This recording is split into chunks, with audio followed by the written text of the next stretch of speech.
The cookies. How's the cookie business? Did you bring any? You know what? I didn't bring any cookies, but the cookie business is actually going a little crazy right now. Yeah? Yeah. I have stores that I sell to in New York. I have Delis? Delis and cafes. I have a bunch of stores that buy my product. I'm opening up a new factory. It's growing so much. I have a new factory. Seriously? I used to see me when I'm like on the road. I feel like, Mogul Mike. I'm like, okay, listen, I need drums over here. Okay, hold on. Listen, could you get some chocolate chips? More dough. I'm telling this. This is what's been going on right now. I'm moving to a new place. I'm going to have a grand opening in the middle of August. It's exciting. So please come. Beautiful. Yeah. So how big is it? How many people are? I have a very small staff right now. I have a staff of 4 people. Okay. And we have machines that spit out 1,200 cookies per hour. Yeah, so that makes life really cool. Yeah, it's an action machine I bought in the UK. I started baking with my mother. Everyone in my family, my older sister who just passed away was a master cook. We were in the process of opening up like an entertainment/catering business with the family finally, because everyone was at that retirement age, and then she got sick and she passed away. So I had already started my cookie business. So what I did is just kept that going even harder, just as a tribute to just the family business and her, and really got into it. So January 2010, I relaunched. I'd stopped for a couple of years. My ex-girlfriend was my partner. That didn't work out. The business didn't work out. I had a bunch of clients. So when the business ended, they kept asking me for products. So I said, not now, but I'll be back. I started back in 2010, and now I have a ton of clients. The Japan connection happened.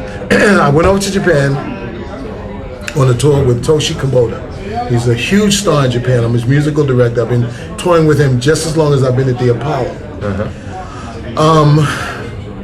I went over, I did a radio interview. I was in the midst of a cookie deal with another company with my manager. I did a radio show called Soul Blends, and there was a vice president of a huge store listening who loves soul music. So I got an email from the station saying this guy contacted us, wanted you to get in touch with him. He wants to know more about the cookies.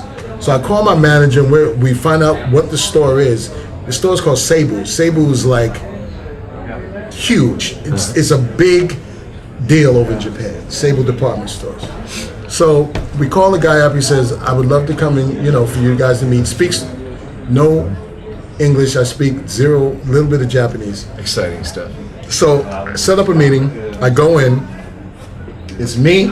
It's my translator and my manager. There's cookies on the table. He comes in, and what's so crazy? This guy, Japanese guy, looks like Chaz Palminteri. His hair is slicked back. He's got on the coolest gray suit. I'm like, is this like, for real? God, these guys gangsters over here. That's what I thought, because he didn't look like he looked like he's just cool as hell. So he comes in, would shake his hand.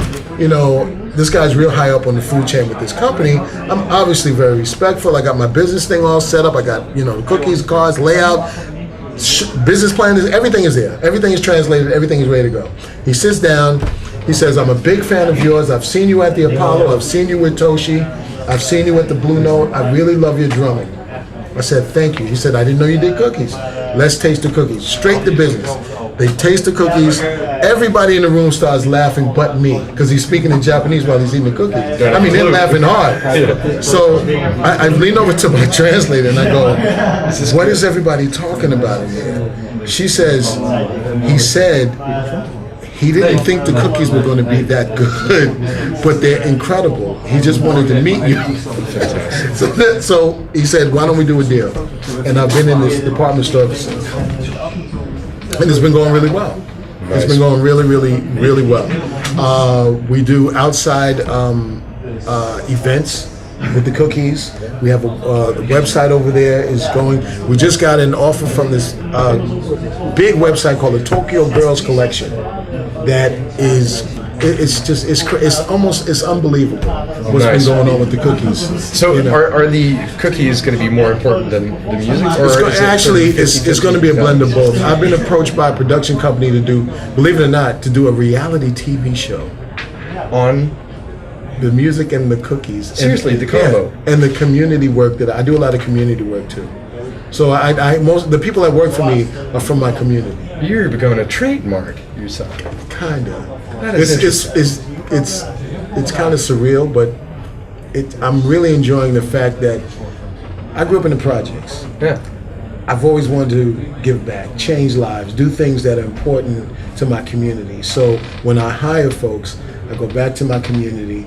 Everybody knows me because I'm not some guy that they can't get in touch with. Right. Everybody knows me. And I go back and it's, the guys in the neighborhood I know, we joke around or whatever, and I ask them who needs what's going on, and they'll let me know, okay, somebody's so-and-so, and this person needs that. And if I have a slot, I'll hire them, I'll go talk to them, I'll try to get them back into school, I'll do whatever I can.